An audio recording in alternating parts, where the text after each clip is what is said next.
Good afternoon, everyone. My name is Ashley Perry. I'm Chief Solutions Officer at Socially Determined.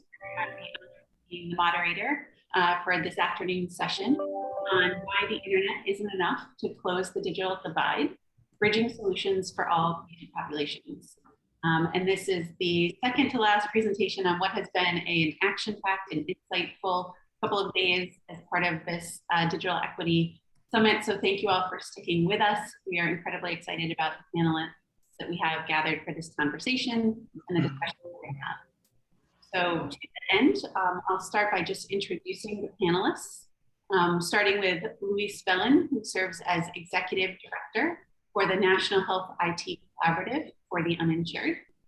We have Jenny Azara, who serves as Senior Director of Performance Improvement and Organizational Development for Community Care Cooperative.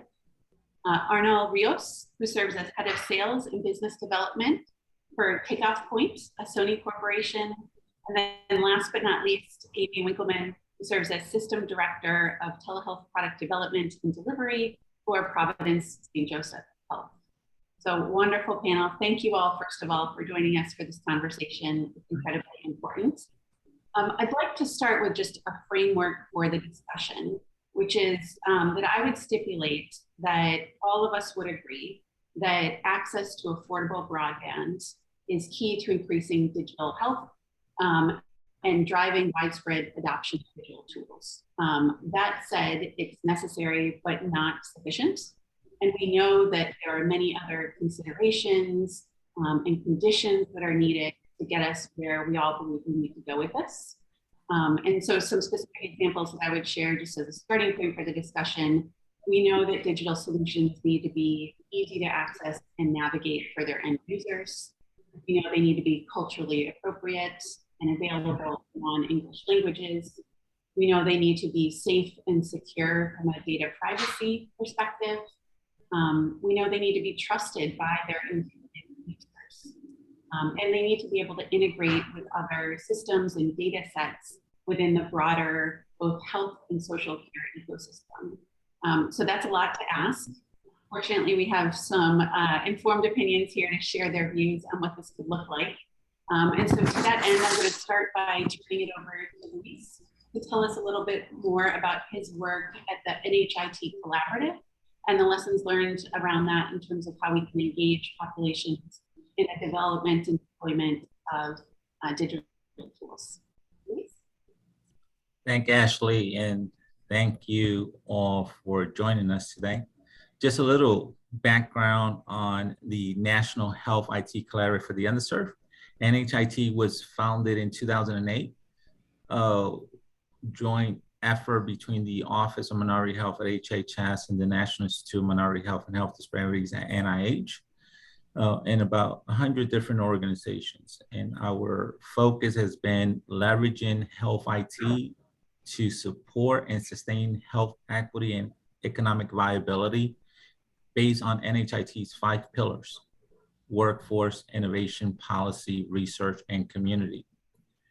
For over a decade, NHIT has been committed to health equity, from early adoption of EHRs and patient portals in underserved communities to congressional briefings on the Lifeline program with Fqhc, White House briefings, working with the ONC coordinators from Dr. Blumenthal all the way to the current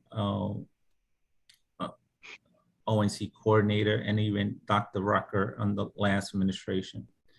And working not just in rural underserved communities in the mainland, but also working with the US territories in Puerto Rico and the Virgin Islands. In 2017, after Hurricanes Irma and Maria, NHIT launched the NHIT Care campaign to support both territories. And that's important because telehealth plays a role in how we work, not just in urban and rural communities, but also in distance communities, including the US territories. We've also worked on educating our stakeholders through the Community Transformation Forum And earlier this year, we launched 2 initiatives. One was the Telehealth Equity Coalition, focused on the importance of telehealth and equity, and also the NHIT Data Fusion Center. I mentioned these initiatives, and I'll go into those a little bit further in greater detail, is because NHIT has been a key stakeholder over a decade working with underserved communities. One of our biggest concerns when we talk about the topic that we're addressing today, why the internet isn't enough to close the digital divide, building solutions for all patients and populations, is because there's a key element here that we need to all address and understand. And that is that it is our NHIT's experience that whenever we work with underserved communities, we got to make sure that we are engaging and having those communities to be part of the solutions.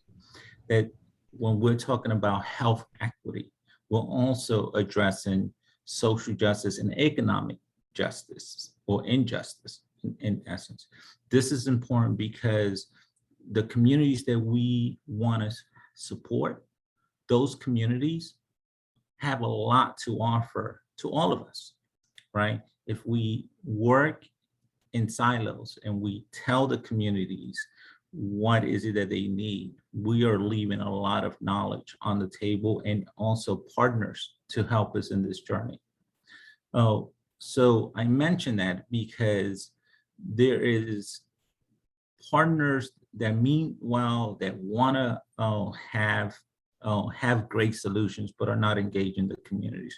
So I ask and I continue to highlight the importance of making sure that whatever solutions we're coming up with, whatever we're looking at from a sustainability perspective, that we are actually having those communities be part of the solutions. And that is extremely important. The other part that I want to highlight is that when you're looking at building these solutions with the patients' populations, is that yes, we need broadband, we need infrastructure, but we need to meet the patients where they are.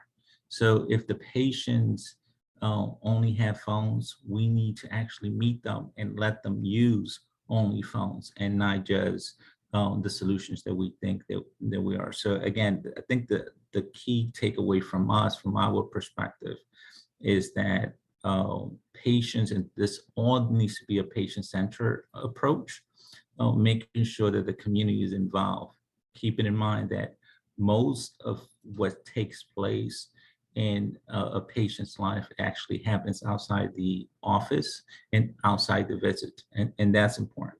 Let me turn over to the Telehealth Equity Coalition that we launched earlier today, because that is an initiative that NHIT has been working with.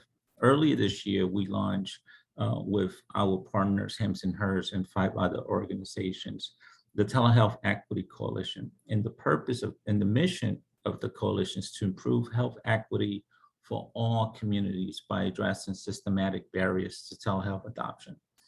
And the guiding values of TECH, the coalition, is equity, inclusion, representation, accountability, collaboration, and innovation. And one of the things that we wanted to do in addressing this is, how do we leverage social determinants of health data? So using a data-driven approach to how we address health equity. And at the same time, NHIT earlier this year launched the NHIT Data Fusion Center, looking at aggregating and translating de-identified, publicly available social determinants of data into actionable insights that allow us for granular understandings of social determinants of health, and pulling unique and timely health data together. It is important that we look at what are the different data sets around social determinants out there, so that we could use and make informed decisions in the work that we do. So 2 two takeaways, and I said my opening remarks will be short, but I want to highlight two things. A, make sure that whatever we do, the communities are focused in the center of the work that we do, and that we collectively work together on making social determinant data actionable so that we could address the issues in the communities at large. Transportation, you could have food insecurities or food deserts, access to health. So telehealth has access to medical facilities. Telehealth has a big promise for our underserved communities, but we got to make sure that we're honing in on making sure those communities are part of the solution. So I'll stop there. I'm looking forward to the larger discussion as we move forward. Thank you, Luis. It's super helpful. And particularly your second point really resonates with me. I should have at the top, in full disclosure, mentioned that I'm a data person by nature. And so that really lands with me. At Socially Determined, we actually earlier this week launched a digital landscape community risk metric for the entire country that lets us look at things like digital access, affordability, and literacy at a really precise resolution. And the whole reason that we built that was because we saw that need to create a resource and a sort of foundational view of digital access, affordability, and literacy for the country to drive the types of initiatives that you were talking about with the telehealth equity piece. So fantastic work and lots to dig into there. But in the interest of time, we'll turn it over to Jenny to tell us more about the work that she's doing at C3 and specifically how they're using technology to reach and care for the patients that are part of their ACO. Thank you so much, Ashley. I'll show just a couple of slides and then you can take them down. That would be terrific. So I'm here today. Thank you so much for inviting me to be on this panel at the Digital Health Equity Summit. I'm here representing the Massachusetts Fqhc Telehealth Consortium. So I work at Community Care Cooperative, which is a Massachusetts Medicaid accountable care organization comprised of 18 federally qualified health centers taking care of over 150,000 Medicaid or Mass Health members. With the onset of the pandemic in March 2020, we formed a partnership with the Massachusetts League of Community Health Centers, our state primary care association, to form this consortium. With a lead grant from the Patrick J. McGovern Foundation, we were able quickly to help our health centers, and there were 35 Fqhcs that joined this consortium. We were able to quickly help them with technology and other resources and support to pivot to telehealth, be able to take care of their patients safely, keep their staff and providers home safe. We quickly realized that health centers would be doing telehealth long beyond the pandemic. We didn't know how long the pandemic would be at that time, but we wanted to work with our health center CEOs, chief medical officers, and other key stakeholders to develop a long-term strategy for telehealth. We did that by May of 2020, created a maturity model, comprehensive, leveled, stepped document of telehealth capabilities. And we felt that it was important to put out a long-term strategy so that health centers had something to move towards, to have a comprehensive look at telehealth, not beyond the technology pieces, beyond just reimbursement, but also in quality, equity, leadership, et cetera. Once we created a long-term strategy, we developed a tool to assess our 35 health centers. We did that assessment in the summer of 2020, and we just finished the second assessment. So we understand the capabilities of federally qualified health centers in the virtual care space. What we heard from our health centers when doing this process last year and completing these assessments is that they were committed to virtual care, telehealth visits, remote patient monitoring, expanded use of patient portals, but they were really worried about the patients who were being left behind.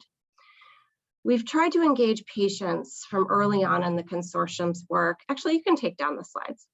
It's easier for me just to talk. Thank you so much. We conducted patient surveys last summer at many of the health centers. We received surveys back from over 2,000 patients. And we analyzed the data by race, ethnicity, language to see who was using telehealth services and what their experience was. In addition, we've engaged patients in listening sessions, focus groups, as well as we've launched an advisory committee for 9 pilot health centers who are participating in a really comprehensive, in-depth telehealth initiative. We have 4 patient partners for that advisory committee. We think, and I just want to echo what Luis said about including community, including consumers at the table in the design phases, and also getting feedback along the way through satisfaction surveys and focus groups. It's of utmost importance. And you need to offer those in multiple languages, those opportunities to give feedback in different settings. So we're really proud of the fact that we've developed a strategy. We tried to hear from our consumers early on. So what have we done? We're really, really fortunate that we've engaged a number of local funders, in addition to the McGovern Foundation, the Klarman Family Foundation in Massachusetts. We have launched learning community with 9 health centers across the state. They have project managers. So when we got funding, we knew that telehealth requires so many new workflows, so many new processes that health centers needed capacity, they needed staff. My colleague Andy Lowe at Outer Cape Health Center, our most rural health center, said, let's stop talking about stuff. We need staff. We need people to come on board, help our patients, work with our providers, do the training. So we've enabled 9 health centers to do that with project managers. We've also accessed funds from the Fqhc, the COVID-19 awards, to give patients phones. We gave out over 1,500 phones.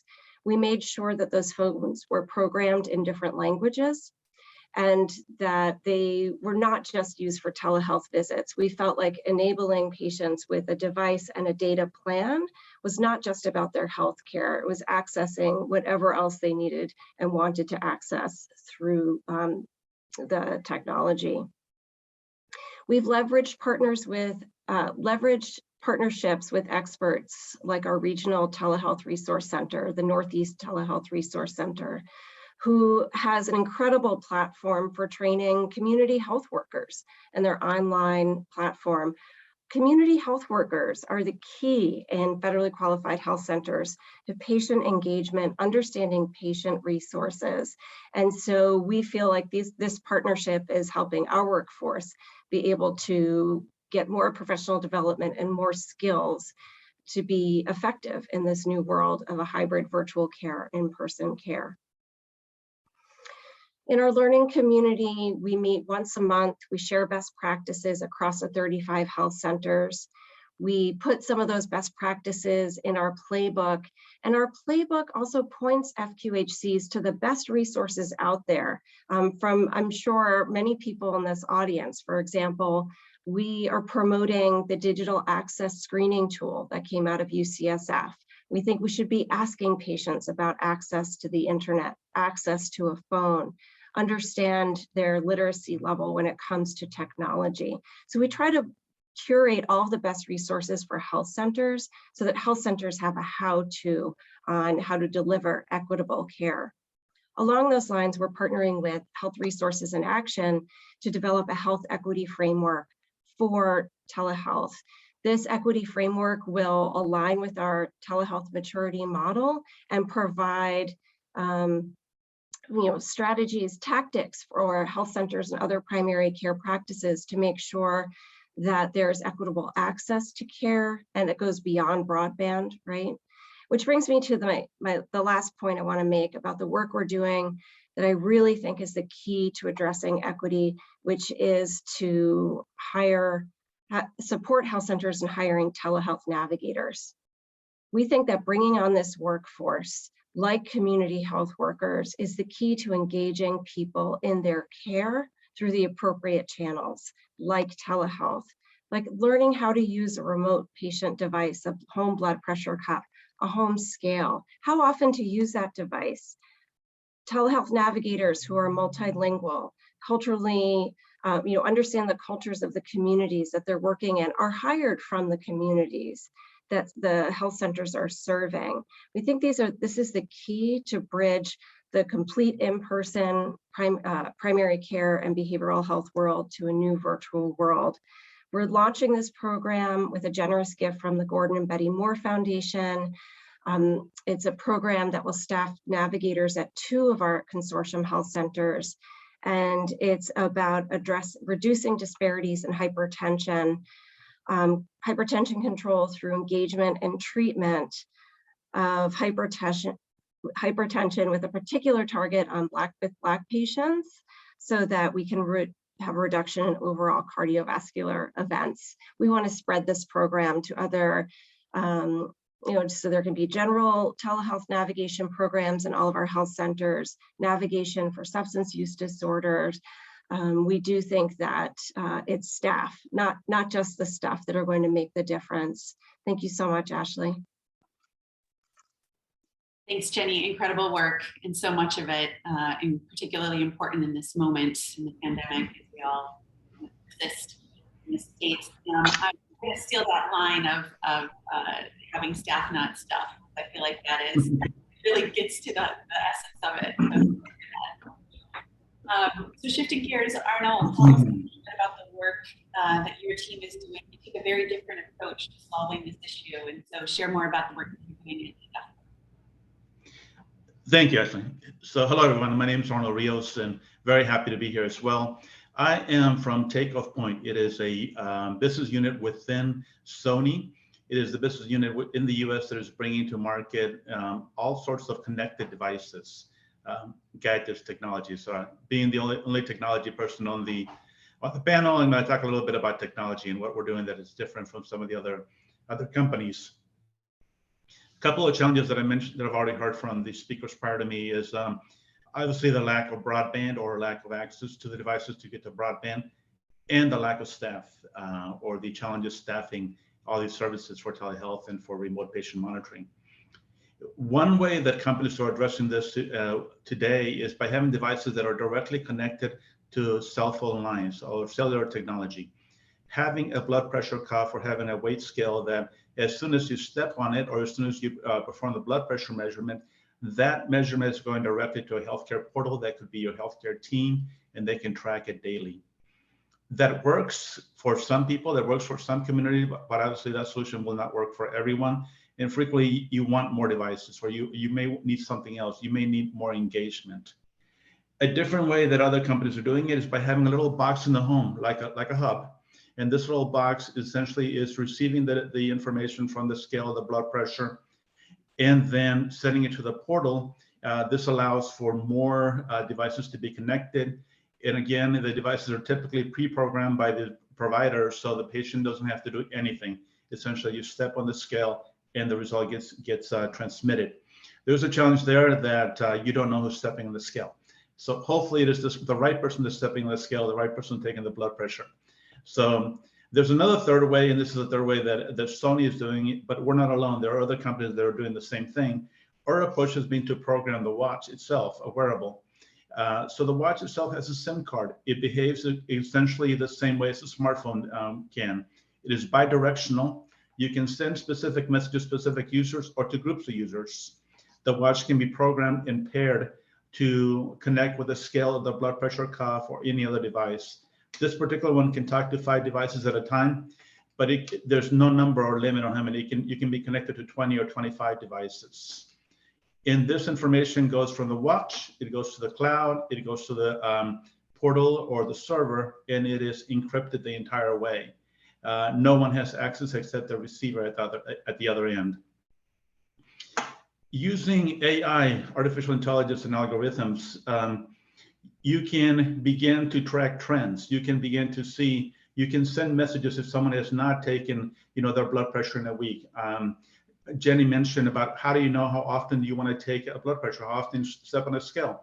You can program the watch to send reminders once a week, and little friendly reminders saying, by the way, we have not seen your weight for more than 2 weeks. Please take a measurement. The same device can be programmed. You can push 2 buttons on the top, and they can send an alert if somebody needs help, like if they've fallen. It goes to the care team. It can also go to relatives, living in a different state, so they can send someone.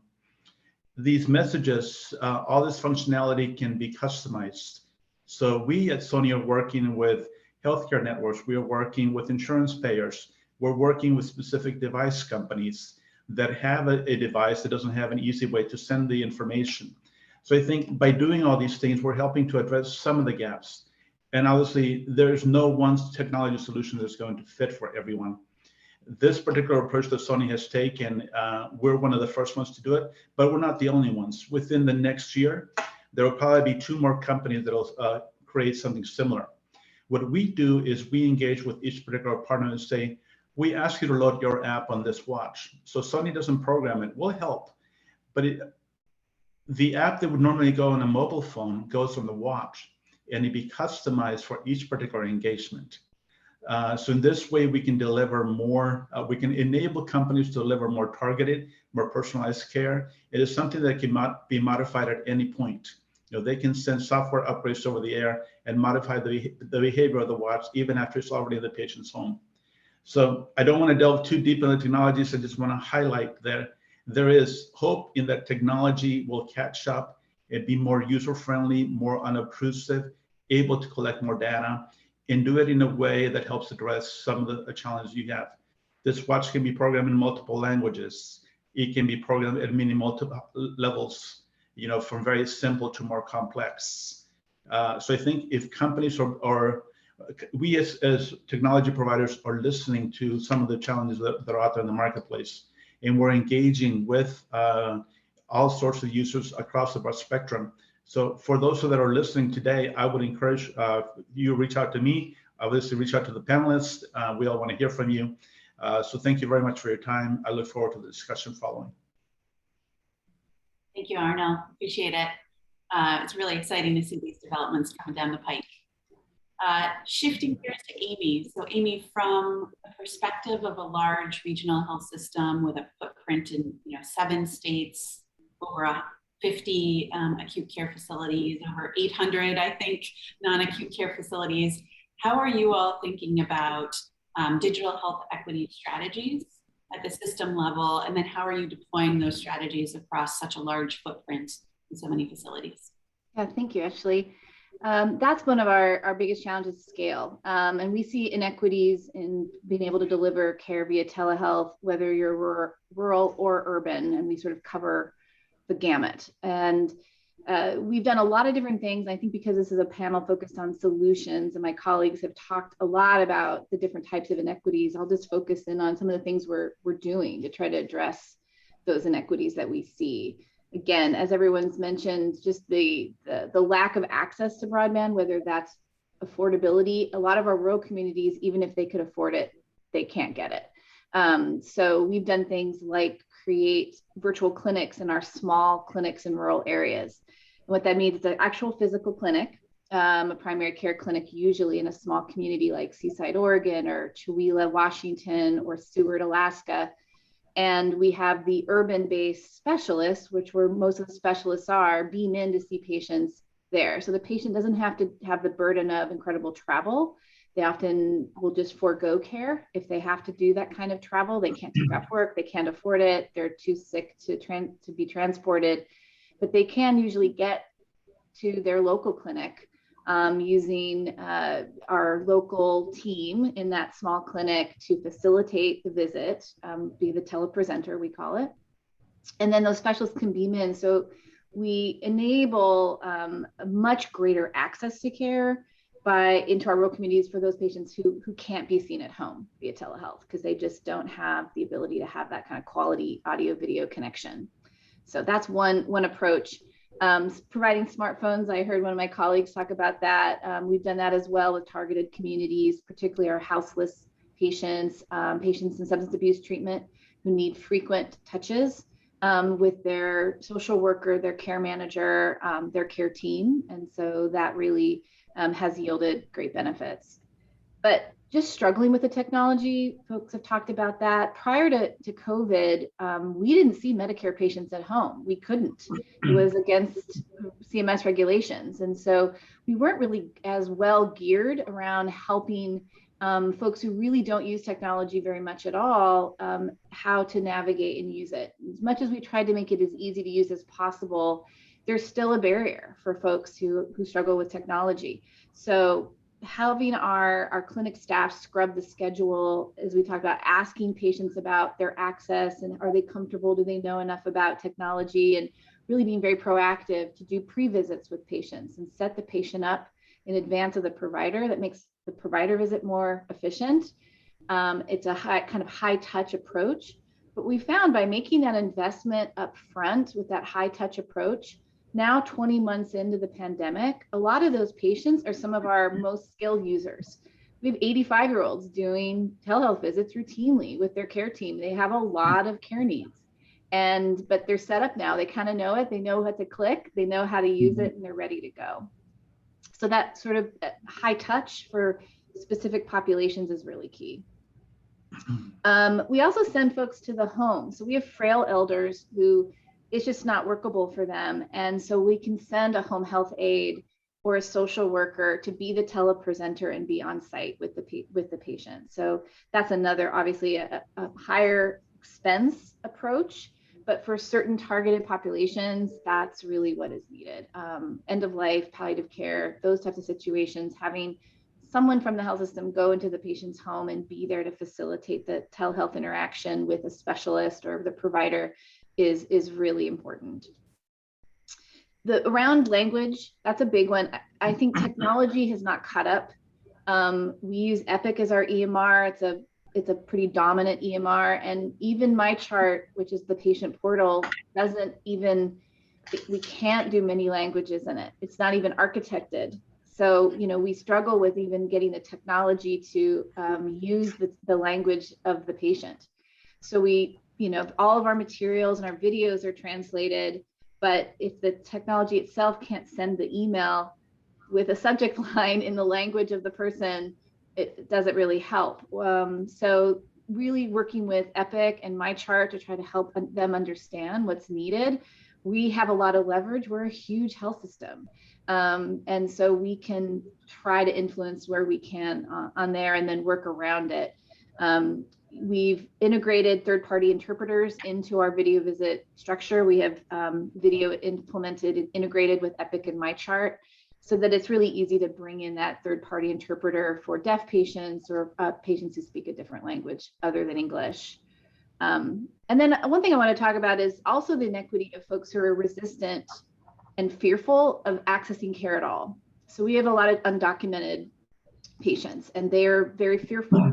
And so by going to them and to their community, working with churches, local social centers, bringing community health workers, social workers, telepresenters to them who speak their language, who are from their community, setting up a little station and then enabling those folks to be able to have a visit and be reassured that ICE is not going to get the access to this information, that they reassured that they are going to be cared for and connected into the health system and reduce those sort of fears, but also that it's culturally appropriate. So that's also really important for us. I think lastly, I'll just end on something Arnold mentioned, talking about remote patient monitoring. That's really the growth area for us. Virtual visits now are just part of care. They just are our clinicians. We're 15,000 clinicians doing about 100,000 virtual visits a month. So it's just a part of care today. So kind of what's next is really that ability to go into the home with remote patient monitoring programs and hospital home programs, where there's some more passive monitoring, and just like Arnold mentioned, getting that technology to be easier to use, ensuring that the patient isn't burdened and it's just on another device they don't understand, and then assuring them about the security and privacy of that, but a way to sort of take care of them post-discharge of the hospital or with a very severe chronic disease so they don't exacerbate their disease and have to come to the hospital. We're doing a lot of that we have a COVID at home monitoring program. We spun up really quickly at the beginning of COVID and have served over 10,000 patients to keep patients with COVID at home, but cared for and watched and monitored so that if they do need hospitalization, we can get them in right away, but we keep them out of the hospital so we can keep those beds and those resources focused on the patients that absolutely need to be hospitalized. Kind of taking that knowledge and that learning, and then how do we use that post-COVID? Hopefully that's soon, and we can, you know, really help our patients with chronic heart disease and diabetes and other diseases that really affect their quality of life by making it very easy to do virtual care in the home. Fantastic. Thank you, Amy. Sure. And thank you all for sharing your thoughts and perspectives. And more importantly, thank you for the work that you and your teams are doing around these issues. Absolutely critical right now. I'm going to encourage the attendees to enter any questions that they might have into the chat box, and we'll work through those. We've got some time to let us know what's top of mind for you all. I'm going to start with one question that seemed to kind of thread through all of your comments, which has to do with trust and engagement, right? And clearly that's a critical piece of driving health equity, digital equity, adoption of digital tools. So would love to push on that a little bit and talk more about how do we actually more thoughtfully engage communities in a way that's going to increase trust. And maybe Luis, we'll start with you on this, given your expertise in the space, but would welcome others to chime in as well. What have you seen work when it comes to building trust around these types of solutions? I think Amy just highlighted it best, right? In real time, what they're doing in their system. And Jenny did the same thing with the phones, right? The bottom line is we need to engage the communities and build partnerships with the communities, right? And also understand this, different communities have different trust issues for different reasons. The migrant communities, they're concerned about ICE. Some of our rural communities, lack of trust in the federal government. Black and brown communities have issues because of these experiments throughout the years and lack of trust and research on what they're going to do with that data. So different perspectives, but at the end of the day, there's a common thread here. If we engage the communities where they're at, understand what are their needs, understand that they are champions in the communities, like the churches, like the pastors, they are those promotoras in the communities, right? If we meet them where they're at, we could do a lot of work together, right? If you just show up and say, here's the best technology that we have, and therefore you should use it, nobody's going to do it, right? But if they know that you're here to help, that you're a partner, right? I mentioned that most of health is outside the clinic, is outside the visit. Well, let's not wait to the visit.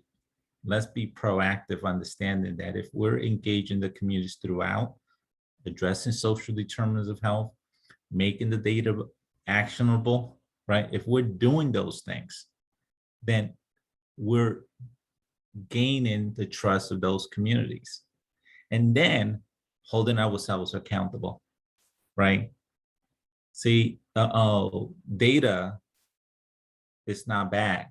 AI is not bad, right? Those algorithms are not bad, but how we use them, the intentions behind that, right? If we use those for ill, that's when things go south, right? When you build an algorithm that creates higher bonds for African-American males, right? That builds distrust in the communities, right? So we need to hold ourselves accountable. Then the other thing is the messenger does matter, right? Understanding that having members of the communities be part of the workforce and the solutions, that matters as well, right? So my take on this is real simple. Keep the patients first, keep the communities engaged. And we do this Wall Street Summit. I talk about consumption and production of health, right? The consumption is folks tend to come to our communities and say, take care of your hypertension, take care of your diabetes, right? But what they don't do as often is we want you to be part of the solutions, the innovation, the workforce, be those prometedoras, right? And that's the production of health. And we need more members of those communities, whether it's rural communities in Georgia that don't even have a health center or a hospital, right? Those counties, we need folks from those communities, right? And the same thing happens in urban communities or in Black and brown communities. So let's think about how do we engage and use the resources in those communities to the best that we can, understanding that we got to build trust, we got to hold ourselves accountable. But at the end of the day, let's not forget why we do the work that we do, which is to help those communities. Spot on and well said. Others that want to weigh in on that? Well, we had a bit of a trust issue around the security and privacy initially. We use Zoom for our ambulatory telehealth video platform, and there were concerns about, at the beginning of the pandemic when Zoom went, suddenly everybody was using it, of Zoom bombing and people listening in on video calls. And, we have a segment of our patient population that's very nervous around the privacy of their health information and the privacy of their interaction. And so I spend every day working with billing compliance and legal and IT to make sure that all of what we do is incredibly safe and private and secure. But how do we message that in a really simple way? And part of it was even having, we have a smart phrase that all of our providers use as they're documenting a telehealth visit. And the beginning of that is to say, I want to reassure you about the security and privacy of this session. It's encrypted. What that means is, it's not being recorded, and really tries to reassure the patients up front. But that was another kind of trust issue. I think particularly in the media right now with everything about Facebook and Google and other big tech companies collecting data, really helping our patients understand where we fit in and the technologies that we use and where that data, they need to have full understanding that the data is not being specific to them and identifiable to them and used for harm, as Luis mentioned, like used for a nefarious purpose. It's being used to help them access the care that they need. But that is I think that's continuing to be a trust issue and will be something that we'll have to continue to tackle. Absolutely. And I imagine, Arnold, this is something that's top of mind for you and your team as well when you think about that data privacy, security, encryption piece of the puzzle. How are you all addressing that?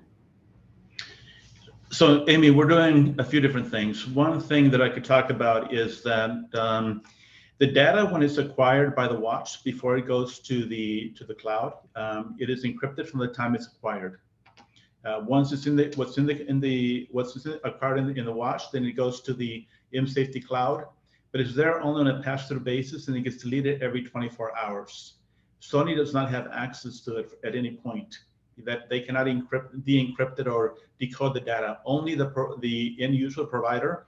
So, for example, in the case of say Amy, only it would go to the Providence server, and only Providence has the key to review that data.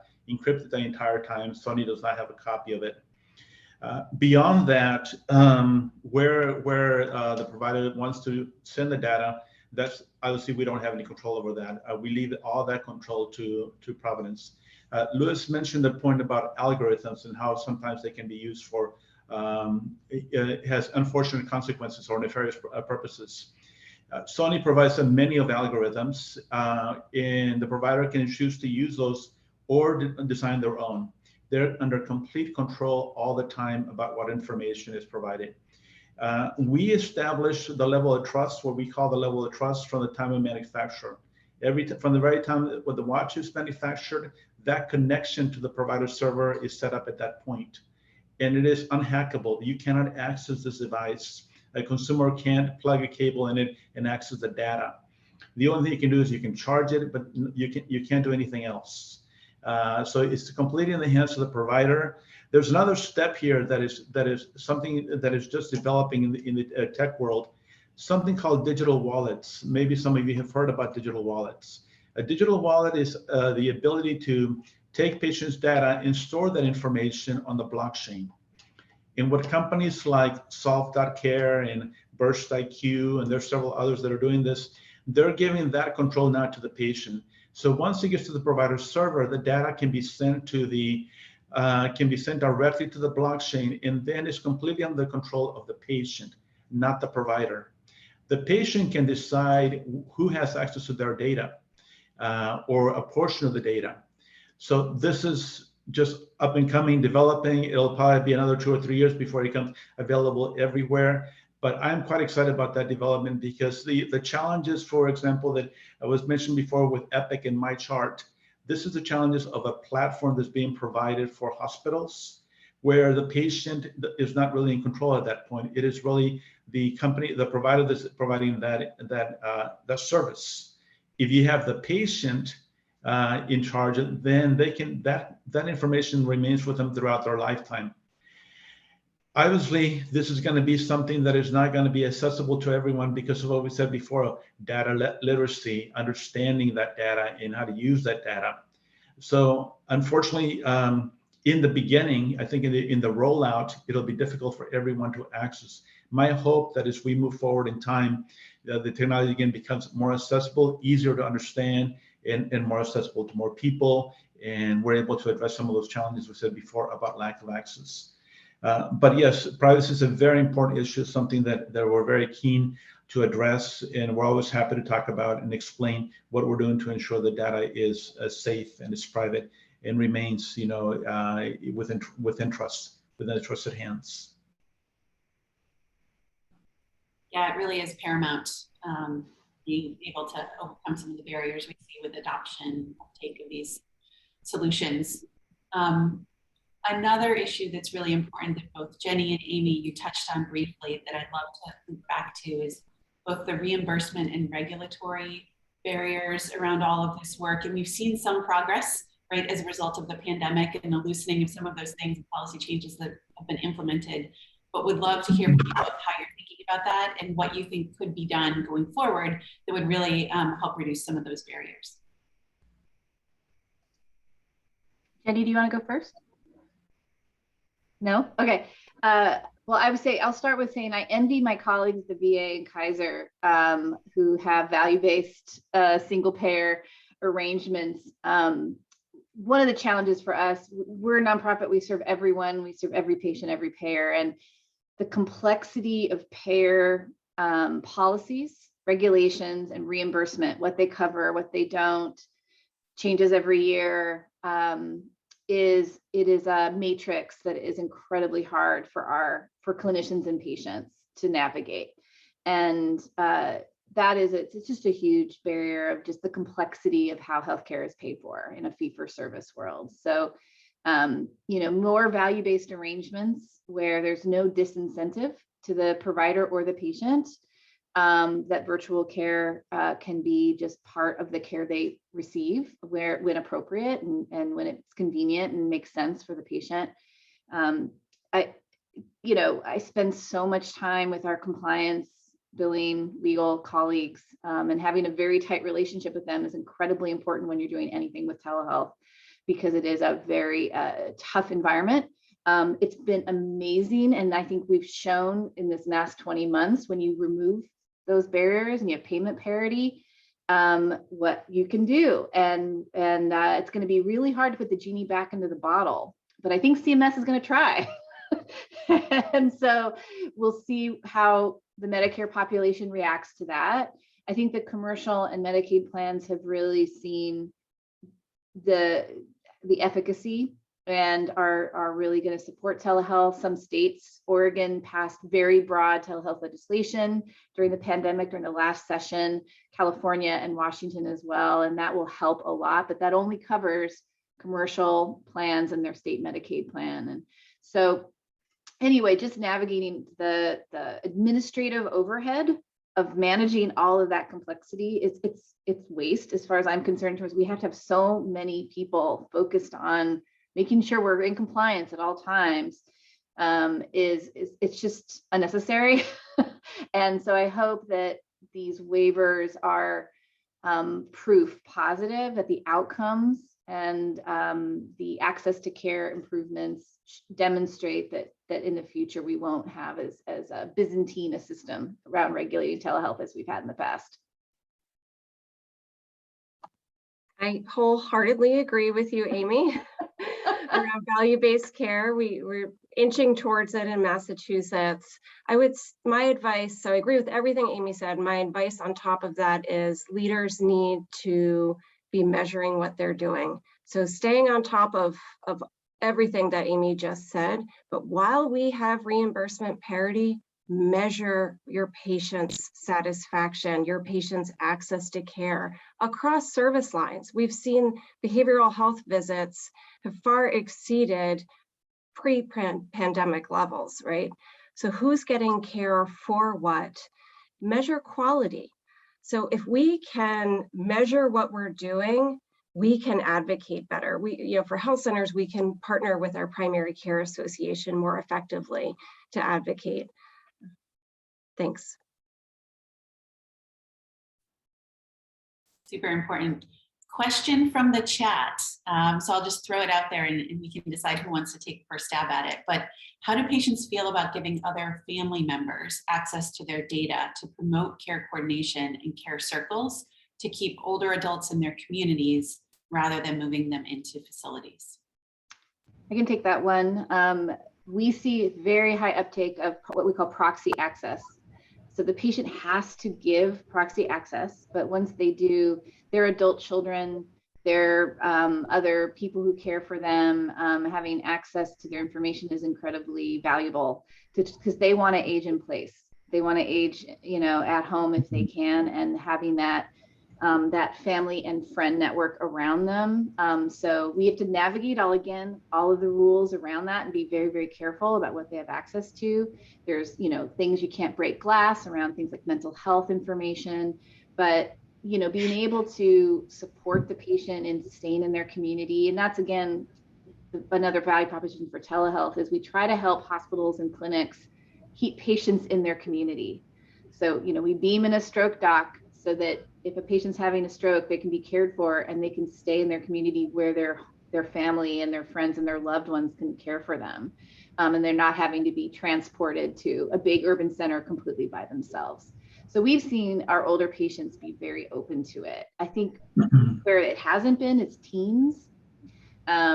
Teens really want to have their data be private from their families, and that can be a struggle between an adult parent and a teen, but we navigate that as well by various views into the data, into my chart, into their information as that's appropriate. I'll jump in quickly. I'm going to echo what Amy just said. One of our partners is launching a service called Safe TRX Care, and is specifically aimed for seniors aging at home. And they tell us that this is by far the most popular feature. And the reason many of these seniors are adopting ImSafety in their particular application, Safe TRX, is because they have the ability to receive notifications. If the patient has fallen, if the patient is in distress, they get that instant notification. That same notification goes directly to the hospital or to the emergency services if they wanted to. So it can go multiple places at once. And that is by far, they say, the number of reasons why they're being successful in their offering for elders aging at home.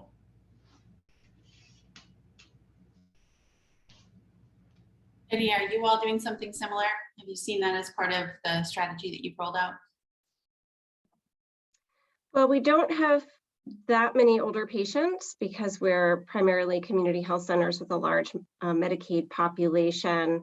So while we see telehealth in our school-based health centers, I haven't heard that much feedback about how data sharing is going. I think it's similar to old-fashioned care, where adolescents want to keep their care private and older adults are interested in sharing with their adult children and other families and friends. So not much to add. Sounds good. Last call for any questions from the audience. In the meantime, in our final few minutes, maybe we'll do a little bit of a lightning round here and go around and just invite each of the panelists, if there's anything critical that we didn't touch on that you want to make sure you raise for this group's awareness. Last call for that. We learned so many things that I will take away from this conversation, but anything else that anyone wants to add? And maybe we'll start with Luis, if that's all right, and go in order. I think that we cover the key areas during this conversation. And first of all, I'm so thankful to have been invited and to be part of this esteemed panel. I think I just want to re-emphasize what we've talked about today, right? Let's keep the patients in the center and those in the communities in the center. And let's make sure that as we're thinking about innovation, that one size doesn't fit all, right? That's key here, right? Is that sometimes we think of underserved communities and they're all the same, right? Politics is local, health is local. What we think about what's going on with grandma is not the same thing with the teens, right? I mean, that's the reality, right? So being agile, understanding the community that we're serving, as much as we want to talk about health equity from a national perspective or underserved communities from a national perspective, at the end of the day, you cannot go into the U.S. Virgin Islands trying to implement what you would do in Puerto Rico. It's not going to happen. You cannot go into rural America to work with our farming communities and try to tell them how they should do things differently, right? So just in the sense, sensitivity, anywhere we go in the country when we talk about underserved communities is the key. Yeah, context matters, community matters, so important. Thank you, Luis. Jenny, any parting thoughts for the group? I would say in the context of virtual care and equity, this is transformational work. If you're going to tweak around the edges of how you deliver care now, you're not going to have equity for the experience of the patients who are getting care in your practice and for the clinical health outcomes. So if you're going to do this, you need to commit, and you need a strategy, and you need to have, I just want to echo everything Luis has said about engaging consumers and patients in the design process and collecting data along the way so that you know that you are meeting their needs. And when you cannot meet their needs, form community partnerships to find other ways to meet their needs so they can take advantage of what virtual care has to offer, but everything else that is available in the digital space.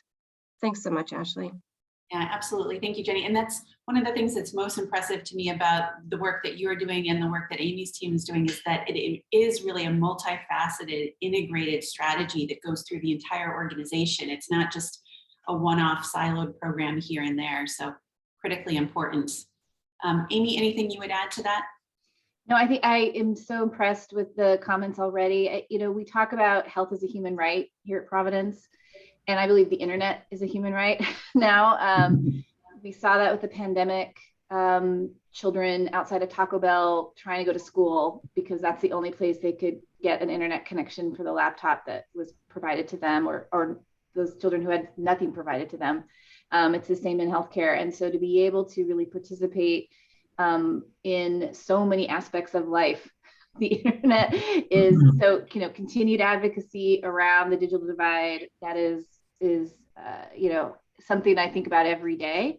And then I love that ability of, or the thought around that the consumers and the patients, if you're not designing with them, you're doing what we've always done, which is design around the doctor. And we have to just fundamentally shift that. And so that's everything to do with equity. That's everything to do with ease of use. That's everything to do with trust. And so, yeah, I just really echo everything that has been said. Very, very impressed with the thoughts today. Well, Arnold, final word is yours. Anything else that you want to throw out there before we wrap and send folks off to the closing keynote? Yes, just very briefly, I'll say that as a technology company, we're not as close to the consumer or the user as my co-panelists. So I invite organizations to reach out to me and provide feedback, because we also want to be designing products that are addressing those gaps. And we have what we have today and many other products in development. We want to be developing products that address the needs of the community and the users. So I invite all feedback and look forward to connecting with all of you. Thanks, everyone. I just wanted to pop on to say, join through Whova for our closing keynote of these 2 days, Roy Weathers with the CEO Action for Racial Equity and also Vice Chair at PwC. So you can pop into that session that's starting right now. Thanks, everyone. Thank you all so much. Appreciate it.